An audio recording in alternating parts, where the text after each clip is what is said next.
নমস্কার বন্ধুরা, নতুন একটা ভিডিওতে তোমাদের সকলকে জানাই স্বাগতম। তোমাদের সঙ্গে রয়েছি আমি সুব্রত। তোমরা দেখছো তোমাদের প্রিয় ইউটিউব চ্যানেল কেরিয়ার উইজডম। তো বন্ধুরা, গুরুত্বপূর্ণ একটি ভিডিও নিয়ে চলে এলাম। বাংলার যুবসাথী প্রকল্পে আবেদন করেও এপ্রিল মাস পড়ে গেলেও এখনও পর্যন্ত একটা কিস্তির টাকাও পায়নি এমন আবেদনকারীর সংখ্যা প্রচুর রয়েছে। আবার মার্চ মাসে পেয়েছে টাকা কিন্তু এপ্রিল মাসে টাকা পায়নি এমন আবেদনকারীর সংখ্যা কিন্তু প্রচুর রয়েছে। তো এমতো অবস্থায় তোমাদের জন্য গুরুত্বপূর্ণ বেশ কিছু আপডেট চলে এলো।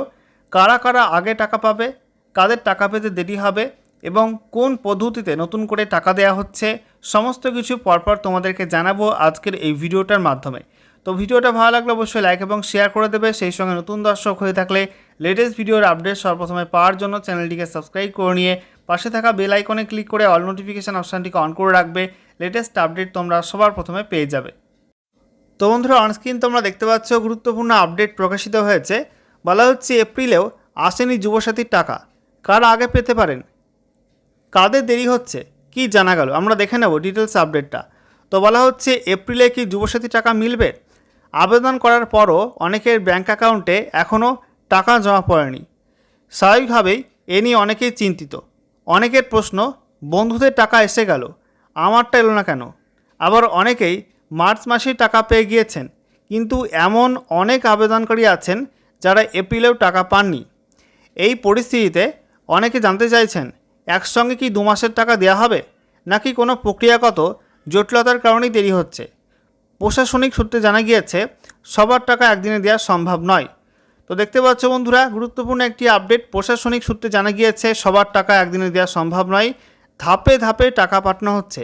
সেই কারণেই কারো কারো ক্ষেত্রে দেরি হচ্ছে। অন্যদিকে যারা অফলাইনে আবেদন করেছেন তাদের ক্ষেত্রে আরও কিছুটা সময় লাগছে, কারণ তাদের নথি নতুন করে সিস্টেমে আপলোড ও যাচাই করতে হচ্ছে। ফলে টাকা পাঠাতে স্বাভাবিকভাবেই দেরি হচ্ছে।